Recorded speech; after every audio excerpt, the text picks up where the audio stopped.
Hey, what's up, man? I can't hear you. Oh, you can't hear me. There Okay. you go. There you go. Now I can hear you. Excellent. There Okay. we go. All right. We'll Okay. edit it in post, right? We'll edit 10-4. it in post. That's right. Well, I was introducing you and giving you all the kudos and the love. So let me do it again. Tonight on the show, we are fortunate enough to have my good friend Drew Cook. He is better known as the Clean Libertarian, chair of the LP Sober Caucus, and host of the Clean Libertarian podcast. So give your warmest welcomes to my good friend Drew Cook. Yay, woo! Drew, how you doing tonight? Man, I'm great. Thanks a lot for having me on, brother. Absolutely, brother. Well, let's since we've done intros twice, I think it might be time to go ahead and talk some shop. So let's get into it. Yes. All right, Drew. Where on earth do we even start after a week like this? Man, it's been a fun one and a Yeah. crazy one. Now, here's what I like to do here that sort of sets us apart here on Cell Liberty and as a group, and that is that we can as libertarians fight over just about every issue. The nuances, the theory. I hate all that stuff, man. I really like to be out in the real world and just take kind of very simple libertarian solutions and approaches and talk to real people rather than other to libertarians. And so I have had several conversations on the topic we're going to talk about tonight that your expertise is in, sort of drug policy and decriminalization and having those conversations with other people. So, maybe towards the end we'll talk a little bit about the nonsense, but let's stay on track here. Okay, so Drew, you go up to a normie, let's say a coworker, who doesn't know your past, your history, or anything like that, and it comes up, I like those libertarians, but don't they want to legalize heroin for 5-year-olds and stuff like that? What are your techniques, and walk us through kind of how you guide that conversation to change their perception? Well, the first thing to point out in that particular conversation is that children can't consent. Below 18, no, not even in Ancapistan would that be something that would be permitted or allowed. But beyond that, I think the most potent thing that any of us could present to a normie in this day and age is the 100,000 dead addicts from last year. Okay. Fentanyl is on the rise. These drug policies that we currently have give cover to bad actors. You don't see that type of stuff happening at your liquor store or CVS. And these are things that I feel like are the best selling point that we have in the current climate. Yeah, so it sort of gives and lends credence to the idea among normies. And I how long you been a libertarian? About 10 years now. 10 years. Okay, so yeah. I'm a Gary John. I gotta frame this. I came in during the second Gary Johnson campaign. Actually, I was disgusted with the GOP. I'd watched enough Jon Stewart to realize that both of them kind of suck and are hypocrites. And so I took off, and Gary was a nice, soft place to land. Is what I like to tell people for those of us who were lost. So when we were sort of pre-libertarian, little trigger there. When we were pre-libertarian, the idea was that if you legalize something, it will become more prevalent. People will be encouraged to do it, and it's pretty counterintuitive when you tell people, no, actually, legalizing something doesn't stop people, or making something illegal doesn't necessarily stop people from doing it. How and what do you say in that conversation when people say, well, if we legalize it, we're just going to have heroin addicts on the street? I think what's really cool about American history and the documented history that we have is that we have the Prohibition era. We have the run of a few years where, they outlawed alcohol. And the cool thing also is we have stats from before and after that shows the overall alcohol consumption of the American population. the best thing to point out is back in the 1800s was the booziest years on record. I think it was like Okay. 1830s. That was when America was just drinking corn ethanol, like getting it, man. And it was the hard stuff, you know. Right. It was Um, cleaner than water, right? yeah, I mean, you know, it was rocket fuel. And that number, you know, the per capita usage had dropped by half by the time prohibition came into effect. And if you look at the 5 years before and 5 years after prohibition, the noticeable difference in alcohol consumption in America is negligent.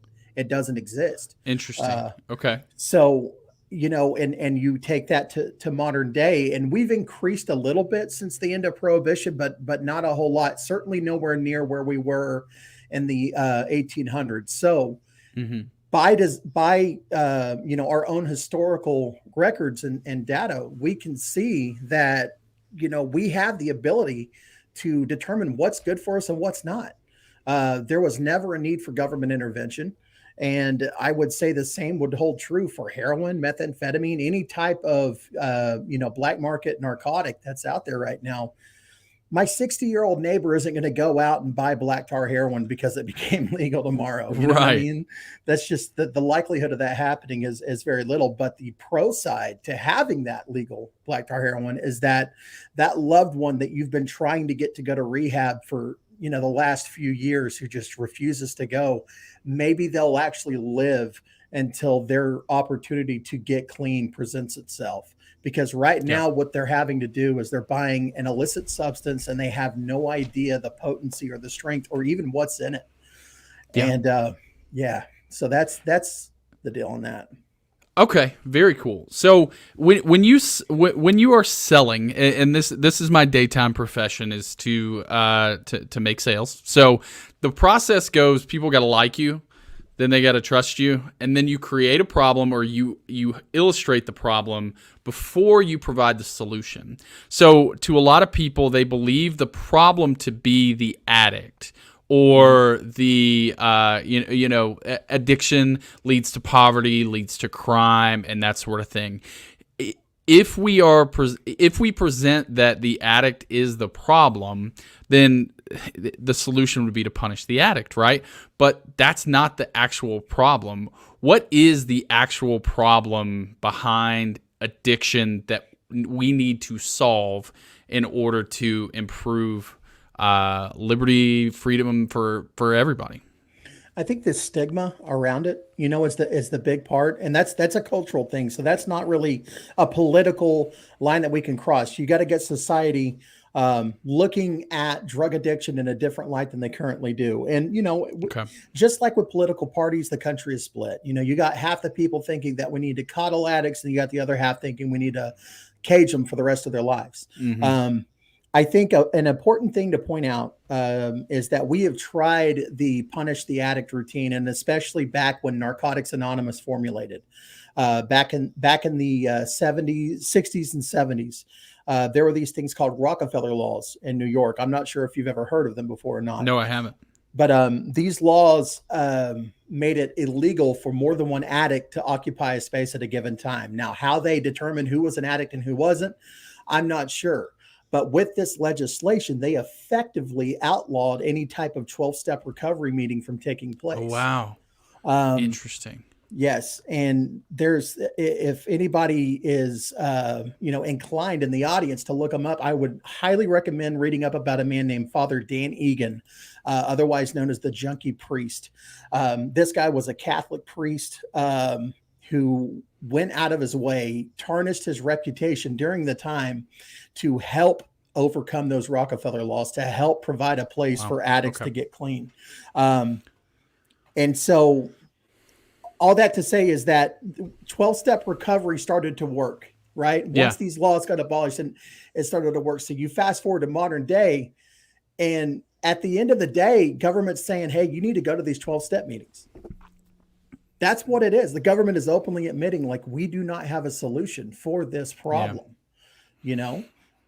I'm sorry, I'm rambling, dude. No. This is perfect because it highlights when we engage in these conversations, what are the actual problems we need to talk about? Because the problem that is seen by our normies is that addicts cause all of these other things, and that isn't necessarily deep enough to. So in sales, we talk about peeling the onion, right? So Right. you ask a question, and the customer or client will give you a response, and you can kind of tell, like, okay, that's while it might be correct, we're still not at the why, at the center of all this. And I think that's really important to illustrate the why. So thank you for going through that.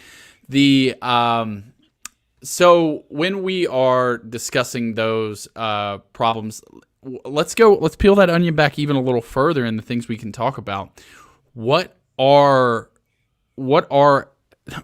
the things that are at the core root cause of addiction itself?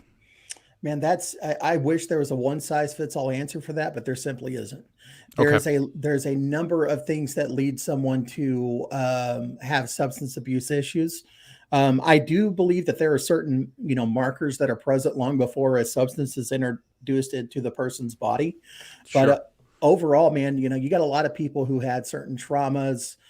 You got some people who they got addicted because their doctor prescribed them opiates for some sports industry Oh, injury. yeah. Um, there's so many different types of stories, but overall, um, if I were to paint it, I would say that a lack of healthy coping skills would be the Okay. root cause of, and that's such a ham-fisted answer to that It question. really is. Yeah, but no. I think in not being able to answer the question, you actually did answer the question, because what I find is effective when I'm selling people on these ideas of liberty that might seem a little outlandish is to find a story that they, even if it's not necessarily a true story, it's true somewhere. It's not, but that somebody can connect with. So I'll give you a great example. When, and I've mentioned this before, shortly after the Parkland shooting, because the kid was under 21, they said, you have to be 21 to buy alcohol. You should have to be 21 to buy a gun. And so the story that I used to overcome that was, okay, do you hate single mothers who are like teenage single mothers? Because if a single mother is 19, working, living on her own, and you are going to tell her she doesn't have a right to defend herself in her home with a firearm, you're going to make her basically a sitting target and vulnerable only because she wasn't born in the right year. And that is a situation where somebody can go, yeah, I could see that in that situation, ham-fisted solutions from the government are not a good thing. So then the same can apply to drugs. Not every addict is somebody who was, poverty or a thief and just a junkie or whatever. A lot of times this comes from somebody who was a high school superstar athlete, blew out a knee, a shitty doctor prescribed him opiates for too heavy of a dose and for too long, and it's completely wrecked their life, because once addiction takes hold, you are sort of at its mercy in a lot of ways. So that sort of storytelling is really, really powerful. So I love that. Okay, so what about the idea, and what do you say to the folks who say, oh, well, we're just going to have heroin in the gas station, and anybody can go in and buy it, shoot it up in their car. We'll get to the car in a minute, but let's just talk about heroin stores, okay? How do you respond to people who talk about heroin stores?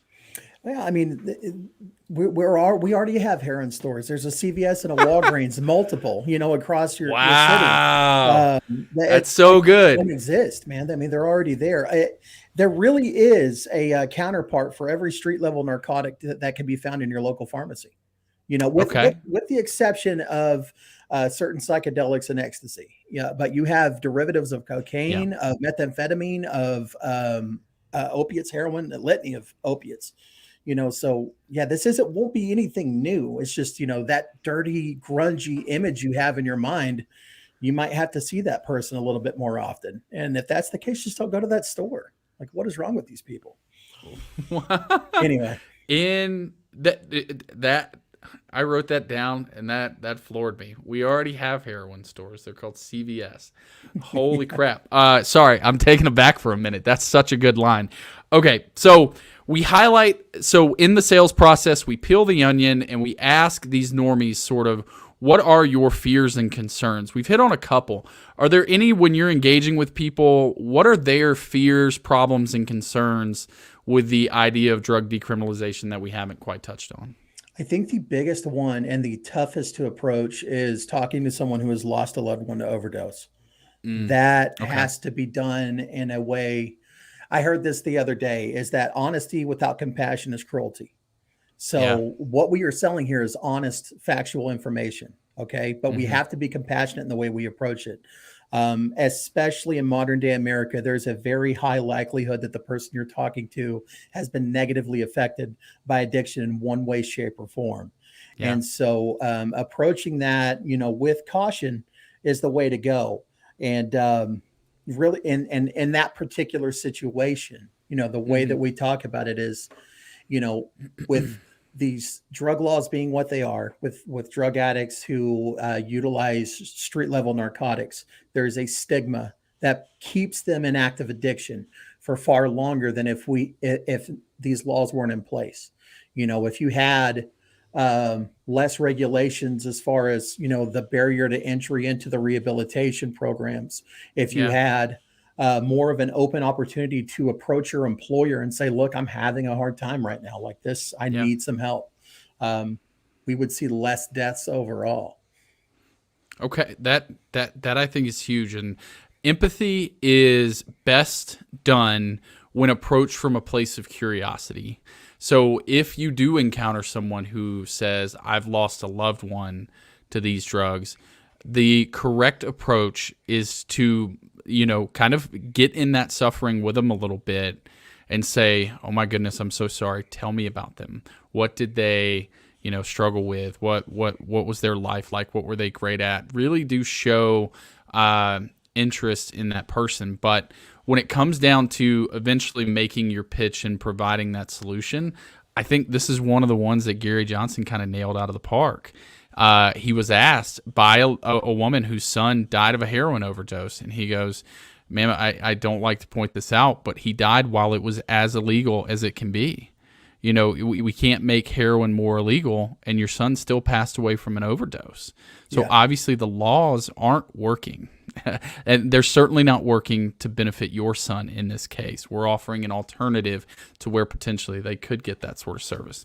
Okay, phenomenal. We got some folks in the chat. Let's take a look. So Brian says, "I have a 75-year-old friend living in a marijuana legal state that has been so brainwashed that he is more afraid of MMJ than his cancer." What do you find?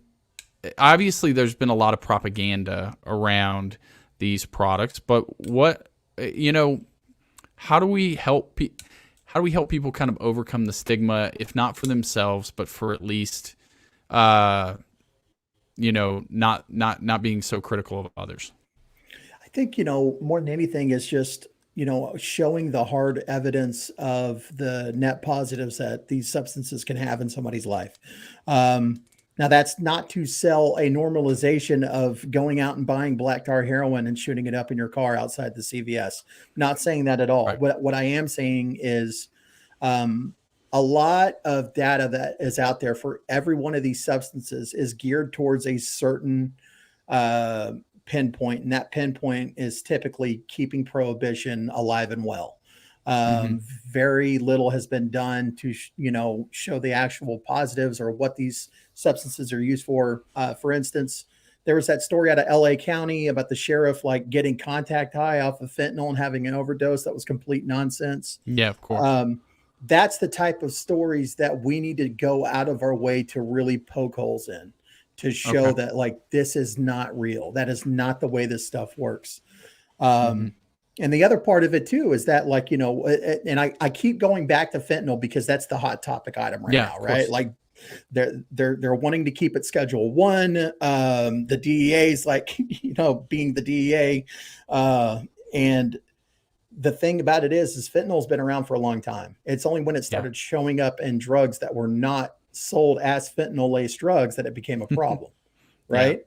When fentanyl was sold as fentanyl, there wasn't an issue. Right. Right. That tells you that, the market being what it is because of government policies is the reason we're having a problem with this particular substance.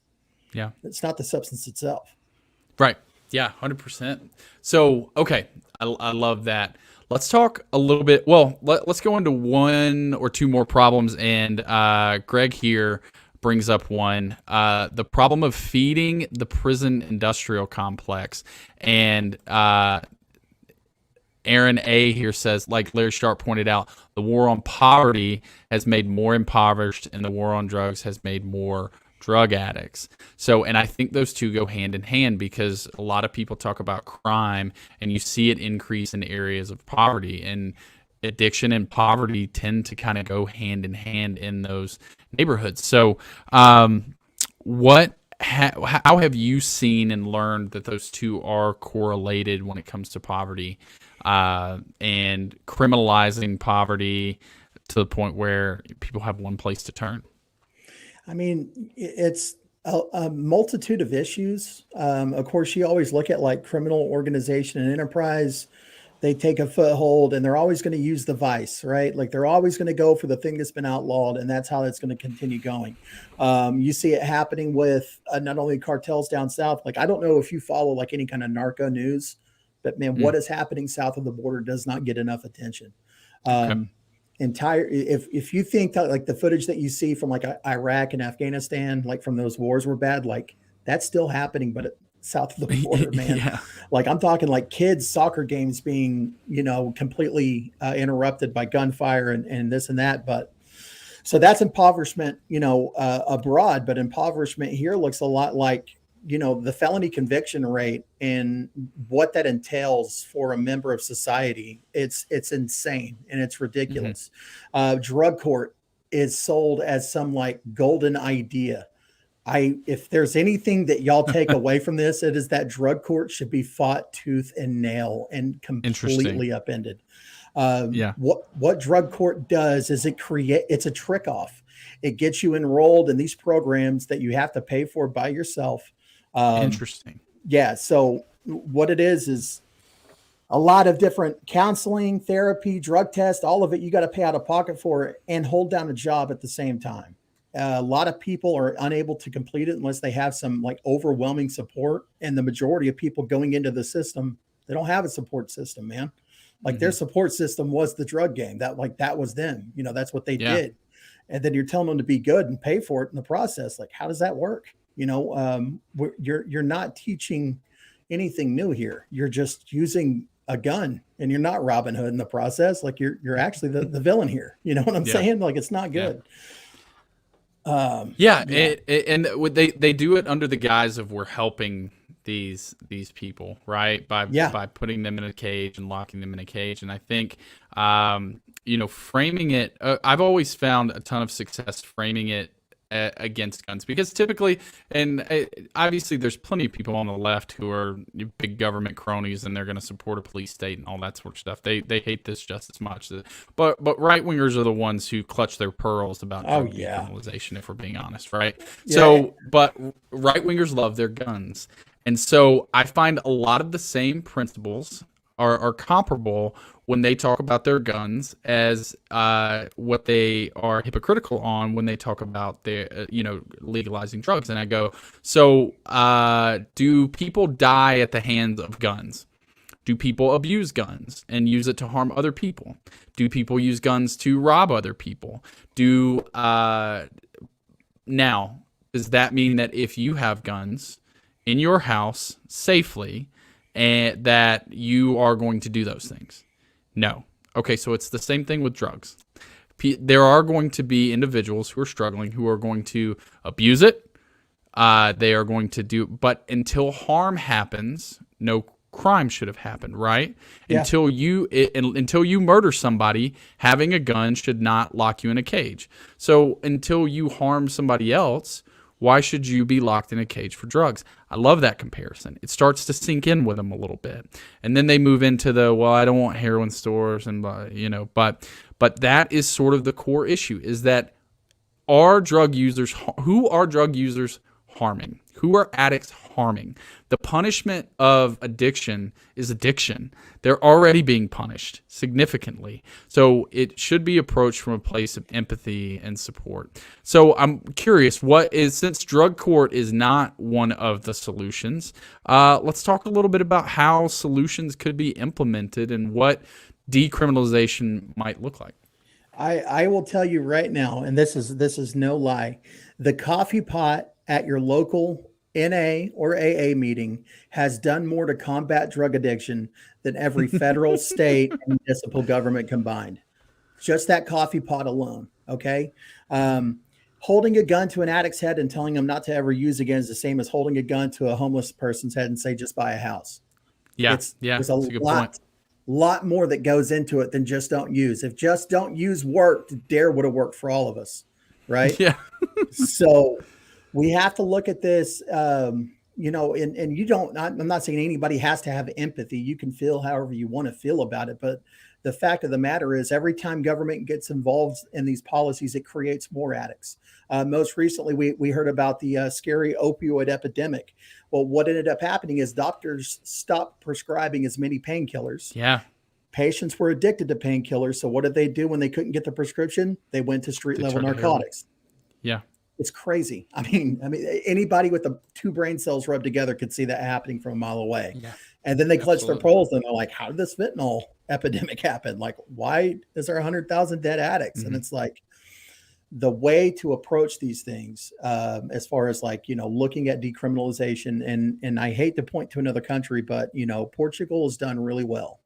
Portugal has done really well with their approach. Not only have they had more people like actually finding recovery and actually getting freedom from addiction by taking that type of stance. And I think it's what comes first, the chicken or the egg argument. Yeah. What changes first? Is it public perception or policy? But I think in this case, changing policy would have a good chance of changing public perception. Yeah. Right. And with a policy change as vast and wide as full on decriminalization, man, I really do think we'd see a lot less people dying from addiction and finding some help. Yeah. More people finding help, less people dying is what I'm saying. Yeah, I completely agree. So let's do a little recap and then let's get into some more hot, fun topics. So when we're talking to normies, first thing we've got to do is build some rapport, try to find out what it is that they are concerned about with drug decriminalization. What are those issues? Get to the root cause of what their fears are. Then humanize addicts by telling stories about how basically there is no specific type of addict. It's not like what you see in movies. Housewives can be addicts, former athletes can be addicts, and addicts oftentimes they're not in the gutter. They're struggling at home and all this, and then show how a policy that criminalizes that when they don't harm other people could potentially take that housewife away from her kids, lock her in jail for years, and harm that family rather than getting her treatment. We're basically punishing people for being victims, and that is sort of the pitch and the approach. And then finally, if you need any comparisons, feel free to use the guns and the FUD and all that. And don't forget to talk about the real problem that is that the prevalence of dark drugs like fentanyl come about because people can't get access to the things that sort of started the addiction, to a better process. They don't have access to something that is lighter.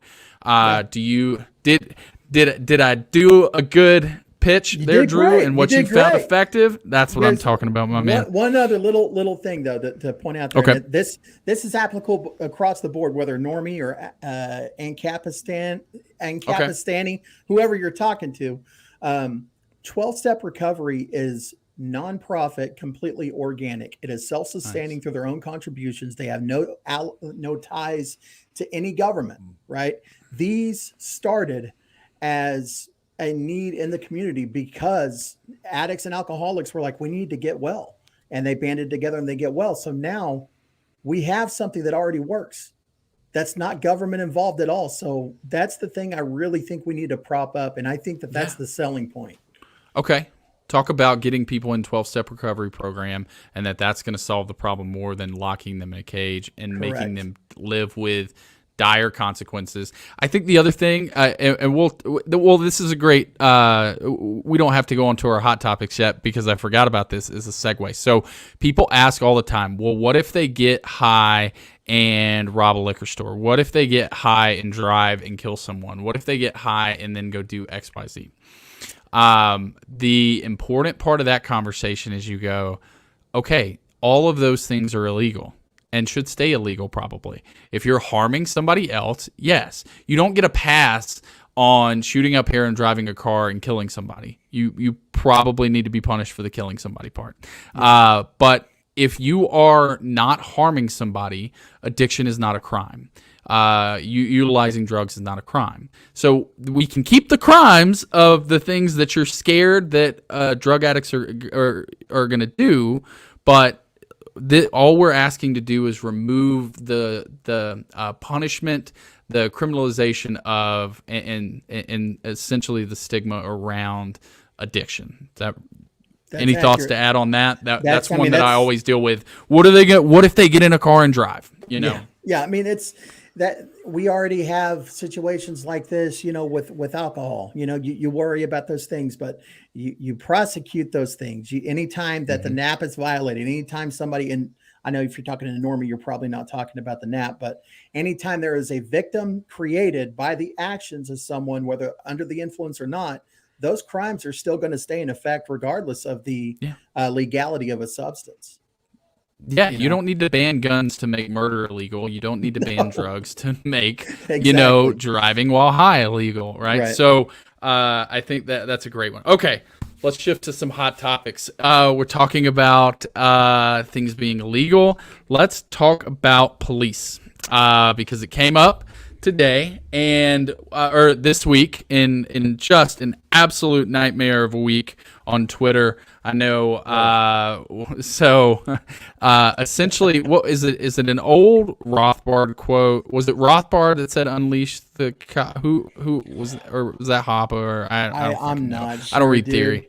The only theory I read is Star Wars. So if there you want go. to talk about the old Republic, we can get into that. But I avoid theory for that very reason. Is that some of the newest theory is 30 years old, and what happened is we got a lot of good libertarian theory like in the early to mid 1900s, and then they kind of ran out of stuff to talk about because libertarianism is pretty simple. So what did they do? They start going deeper and trying to apply it to today's problems and issues. So if you're reading this theory that was 35 years ago and they go, well, we should do this.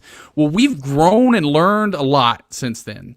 So when a theorist says we should unleash the cops on the homeless and take back the architecture, that I think that's clearly a guise for bums, vagrants, and addicts, right? Yeah. And I think we've learned a lot about what an addict is and how people end up in homelessness situations. So we don't necessarily have to get into all that. We all know the perception of a homeless person in 2020. We have a much better understanding of how they ended up there than versus 1992 when that quote might have been written. So maybe we should take it with a grain of salt. But my real question was interaction with the police and what the war on drugs actually does to empower the police. What are your experiences on that, and what have you seen? I've been to jail quite a few times. I have seen the Stanford prison experience play out on a full scale, time and time and time again. Out in the world, I have seen cops that are just as dirty cops. I've seen some that seem to do okay for their job. I don't know. I've had multiple interactions with cops. I've only been beat up a couple of times by them. So that's pretty good. I think those are pretty good odds for me. But I think ultimately this war on drugs, and you said it best. I mean, it gives causeway for these police to do things like civil asset forfeiture, no knock raids. Just the militarization of police is all in the name of those crazy cartel members and those, drug dens that we have to go kick the door in on. That the reason we have the police state that we do is directly because of drugs. and Yeah. the policy, not drugs themselves, but the policies surrounding them. Yeah. If you go back and you watch, like, and I know this isn't necessarily real life, but you watch like Andy Griffith and Mayberry and all that, that is sort of more of what I think a lot of right wingers think police officers are. Yeah. They're sort of there to help the community and Yeah. assist and do all that. When in reality, these are like the drug war has turned them into essentially like door-to-door used car salespeople. And I know I say this as a salesperson, but we're teaching you how to do sales and persuasion right here. They are looking for any opportunity to boost their numbers, essentially. And like you said, for those of you who don't know the Stanford prison experiment, let me give you kind of a quick guise of it. At Stanford Psychology, they took a bunch of students and put them in an experiment, a role sort of deal. And they made some of them the prisoners and some of them the guards. And they told them basically nothing else. You're the guards, you're the prisoners. And over time, the guards started treating the prisoners, which were just their classmates, like actual prisoners, beating them, like doing all of this sadistic stuff. It's one of the most controversial experiments of all time. But basically what it proves is that when you put on that uniform as a cop, you become an authoritarian in that way. And so you go looking for these problems, and the drug war enables you cover. It provides you cover for it. Yeah. And so when they pull, and this is where it started with like, so what does probable cause mean? Well, if somebody swerves a little bit on the road, I can pull them over, and what's the likelihood they're going to have drugs? 5%? 10% maybe? Well, now I've got a bust if I can smell marijuana in the car, right? And then that leads to very tense interactions with the police where, okay, if you do have drugs, I'm going to bet you're not somebody who doesn't carry.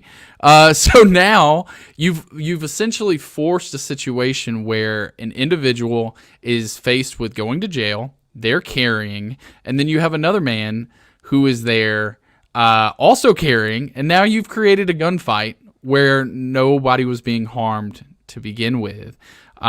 So that's always sort of and I go, wouldn't it be better if that cop said, okay, have a great day, and that guy drove off with nothing to be concerned about, and everybody went home at the end of the day happy? Why do we have to force these interactions that lead to a lot of deaths? Your thoughts as I ramble. No, I mean I'm in total agreement with you. A lot of these interactions and high speed pursuits where innocent bystanders get harmed because the person's running from the cops because they have like a baggy scrape worth of cocaine in their car. Like, it's insane, man. The force is not proportional to the crime. In a lot of cases, and not to bring, but I think that's police interaction overall. I mean, look, the handicapped guy in the wheelchair just got gunned down. Just right down the road from me in Tucson. Oh, really? So that was local. Yeah, I'm in Phoenix. That happened in Tucson. Oh my God. Yeah. That was a horrific. Yeah. But when all you have is a hammer, everything's a nail. Yes. Yeah. You're trying to solve a problem that's so much more nuanced than somebody's rights being violated with this armed agent of the state. And addiction is just so much more complex than anything that officer is able to maintain or handle. So that brings up a good point. The term defund the police is tossed around, and everybody can kind of take it as they mean. But the approach, how could we better police these issues and problems? So, for example, last year there was that kid in Atlanta who was drunk. He was driving drunk, and he fell asleep in the Wendy's drive-thru. So he has yet to harm anybody, but he passed out in the Wendy's drive-thru. Wendy's had one option: call the police. The police came, knocked on the door. Kid freaks, run he sort of grapples with the police while they try to arrest him. Starts running. They shoot him in the back and kill him. Just an outlet. So what are in your mind some better approaches to who we can call besides hammers? I have a friend of mine, Christopher Dreisbach. He is the founder of Second Chance in Pennsylvania. and they've done some wonderful work. What they have done is that they've created a program to where when an officer responds to a crime that the obvious nexus is drug related, they, Mm-hmm. instead of taking this person to jail, they call a member of the local recovery community.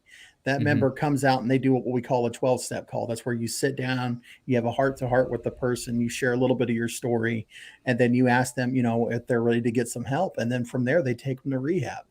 Um, Wow. Nobody goes to jail. And the benefit of that program is that they actually, any kind of evidence that the officer may have found, drugs, whatever, gets destroyed. No charges filed whatsoever. The person has a completely clean slate so long as they follow through on their end of the deal and actually go to detox or rehab. That is the approach. Sending, go ahead. Oh, go ahead. Go ahead. Sending people who are actually educated on addiction and recovery. That's who you want there, not the person who views every person with, a little bit of dope as the enemy. Yeah. So if they destroy the drugs, what about cash in that situation? Do you know? I have no idea. I did not I ask know about that part. that's always kind of a scary part about civil asset forfeiture is it's like, yeah. man, I'm going to lose my entire livelihood. Yeah, I can go to rehab, but I'm going to come out broke and end up in the same position. So I think we also have to get away from this. Okay. So in what about so would it be the same in a situation with alcohol like that in Atlanta? Would they call? And so is this somebody there with the police? Yeah. So like the police will just kind of like hang out with the person while that member of recovery is on their way to the scene. In an ideal world, maybe the Wendy's employee could have called somebody from recovery instead of the officer. But those types of things aren't made widely available yet. I think the more and more we see programs like Second Chance pop up, we have positive, testimonies and stories to share from those interactions. Maybe we can get the general public on board with taking that route instead of calling the cops. I like that. So then how can we and should we separate sort of the dealers, the street level dealers, and because if we go decrim, right? Decrim is sort of the natural first step. It's not going to be sold in your grocery store, right? You're not going to be able to buy crack on aisle 3, but so dealers will ultimately persist, right? Is that the case as you see it with decrim?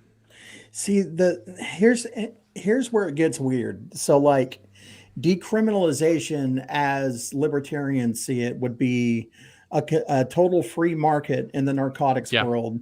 It's free market. Here's the thing. There is not a single substance in this country in any of the markets that are that. It's regulated. It's taxed to some degree. I would love for the libertarian viewpoint of decriminalization, and that's what I will always push for.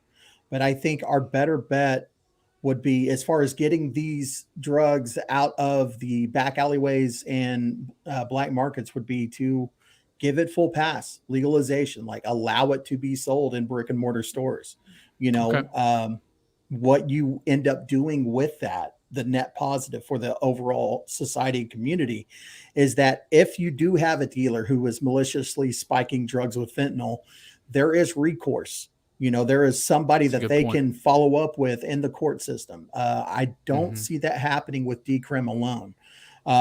The other part of it too is that you can, and I know us libertarians hate regulations, but I mean, let's just be honest, man. Like, you would have regulations, 21 and up only. In a decrim, you would have stories of, oh, this person sold a 16-year-old heroin, or something like that. Yeah.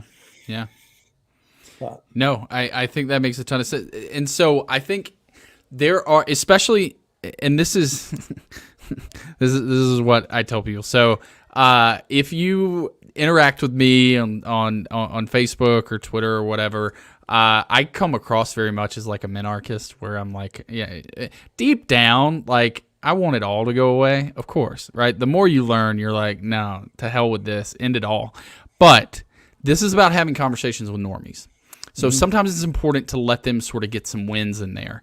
And I think what you just mentioned are some important things to give them as wins. Look, it can be regulated so that we know it's safer, and and then there are repercussions for people who do it. If we put it in brick and mortar stores, we can eliminate street level dealers so that it can be regulated. This is much safer. If we even, oh God forbid, use money that was fed into prison systems to fund rehab. Look, you're getting, the money's being stolen anyways. I know the best thing to do would be not tax people, but you've got to sort of paint a picture in order, because and that is why it's important to be able to play minarchist sometimes, is what I like to say. I'll pretend to be minarchist when it really helps get the point across. You know what I mean? Yeah, absolutely. So that's very good. Let's get to some comments, man. People are wanting to hear from you. So Brian, policy changing is what started the drug war in the first place. Yeah. Yeah. Jared, the best way to convince politicians to legalize anything is to convince them they can make bigger profits if they get in early than the kickbacks from big pharma. Shots fired. Not wrong, though. If I hear gateway drug one more time, I'm going to lose my shit. Let's get into that. What are actual gateway drugs and what are not gateway drugs? I think it's a gateway culture. I don't think the gateway drug is real. I think that, I can only go off of my personal experience, and mine was hearing in school that pot was the same as heroin, from the DARE officer. Yeah. Trying pot, just having a bad case of the munchies and a little paranoia. I was like, well, they lied about this. They probably lied about everything. Yeah. You create a gateway culture because you've lied about what these substances actually are. You have to, with above board, honest dialogue about these substances. You wouldn't have things like a gateway drug or anything like that. You wouldn't have people trying something they had no business trying to begin with, if you're honest about these substances. Yeah. Yeah. What that made me think of is, so you're right. In DARE, they said marijuana and heroin are basically the same thing. So you finally turn 20, you go off to college, you're good guy. And then there are like 6 people at the college party, smoking weed or whatever. And you realize like, oh man, I guess it isn't what they told me it was. Mm-hmm. So then the other things must not be what they told me it was. So you're actually more, if you lie and are dishonest with people, you're more likely to lead them into addiction and the substances they should avoid. I think this is a really good point from Aaron. What normies need to be made aware of is that the drugs do not make the addict. An addict can get off on what they can find in a hardware store. Many fall for the drug of choice fallacy. Is that what you've experienced? Because even on like TV shows about addiction, they do have their drug of choice. They're like, I'm a crack girl, or one person has meth or whatever. Is that the case, or do they just do what they can find when it comes to addiction? I mean, we've all got our greatest hits, I'm sure you like certain music, but if you're in a boring setting and you only have one station that you can get, that's not, your preferred music, you're going to listen to it.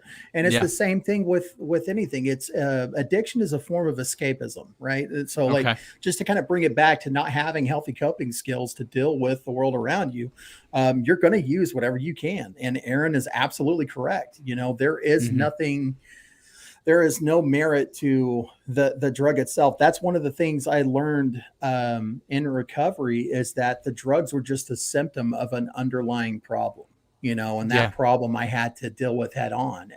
First, I had to get the drugs out of the way, but still, the drugs were never my problem. Yeah. In fact, they started as the solution to that problem. Correct. And then addiction is what became the problem. So yes, that makes a ton of sense. Let's see. The next one, in some places, from Jared Curry, in some places, all you have to do is drive down the wrong street with an out-of-state license plate for probable cause, and now you ended up with an interaction with the police. Yeah, that is a phenomenal point. I think one of the things that sort of Black Lives Matter and the that sort of criminal justice reform culture missed last year, or at least they didn't talk about enough, is that you have to reduce interactions. You have to let the cops be firefighters. That's exactly what police should do. They should sit around, if they're going to exist, by the way. They should sit around, make chili at the firehouse or at the police house, and then when they get a call, they go. Right? Yeah. But they don't. That's not the culture of police. They are out actively looking for trouble, because there's this idea that you can prevent bad things from happening, and that's just simply not true. No. And that's been proven. Cops are just human. They take human action. No one wants to purposely put themselves in harm's way. That's a great point. So if you want to do your job as safely as you do, so the fewer interactions that you are forced into, because the cops are forced into these situations too. Yeah. It's either do my job or get fired. And so they, it's self-preservation there. Brian, gateway drugs are the results of the drug war. When one supply is eliminated, one searches out for another and may be convinced to try this. It's just as good. Do you see that a lack in supply in some cases, like let's say they bust a transport or something, it has sort of a huge impact on an area and ends up being worse? Yeah. So here's something interesting. I was just having this conversation on Twitter recently, is that methamphetamine today is not the methamphetamine from 10 years ago. It's an entirely different product with entirely different side effects. Psychosis is a lot more widespread now with this drug. Users report having blurred vision, which is nickel poisoning from the gun blowing they're using in this. Right. It's every single new regulation they have tried to get ahead of, making it harder to get Sudafed or, what was the old trucker pills that you could get at every gas station? Ephedrine. Yeah, the ephedrine. That's it. Yeah. Yep. Every time one of those sweeping regulations comes along, the chemistry changes and this drug becomes more dangerous, but it's just as widespread. And just to kind of put a point out there for how laughably ineffective the recent regulations regarding that drug were. 8 ball of methamphetamine 10 years ago around here would run you at least 200. And that's if you knew the person really well. Now it's about $20. You can get a 1/4 ounce for $40 cash. So at a fraction of the cost, this drug is widely available and it's doing damage, and that's another direct result of government action right there. Yeah. Crack cocaine was born out of the scarcity of cocaine. New forms of drugs essentially is market innovation, right? And we're pushing it on the black market. Okay. Any final thoughts for us, Drew, as we kind of wrap this up going into time, on having conversations with normies about police interactions, addiction, and how we can be better at opening people's eyes to these issues? Point to your brothers and sisters in the rooms of 12-step recovery who are actively telling you that we need to end the war on drugs, because they do not have a vested interest in it. When I tell you I want the war on drugs to end, it's not because I want to use tomorrow. I could use today, but I choose not to. I'm doing so because the best pathway forward for society and for the future members of recovery is to end this war on drugs, give them the best opportunity to find us. Absolutely. Well, give us some plugs. Tell us about the show, the caucus, and what you got going on. Okay, so first off and foremost, the Clean Libertarian podcast. You can find it on YouTube and Spotify. I do 1 episode a week, and there's a lot of stories of recovery on there. I've also had a lot of drug activists and other types of conversation. But the main thing I want to plug is the Sober Caucus, the LP Sober Caucus. We are a group of people within the party who believe that we have the best possible message for ending the war on drugs. There's a ton of nuance to be found. And we know exactly all those talking points. On top of that, we want to create spaces at libertarian events to where, libertarians, we tend to be kind of crazy, right? We party a lot, we drink, we do drugs, whatever, some of us. But we want to create a space to where if you are in the rooms or, just living a abstinent lifestyle, you can come holler at us, man. We can hang out and still have a good time. So Yeah. be looking for us in Reno, and at LP Sober Caucus, you can find all of our updates there. Absolutely. And I will be running in Reno. So come find me, say hello as well. Well, awesome. Drew, thank you so much for being a part tonight. And man, I'm really grateful for it. And you guys go follow the Clean Libertarian podcast and at Liberty Drew 84. That's it. That's the guy. All right, guys. Have a fantastic evening. This is Jeremy signing off. Have a great night. See ya.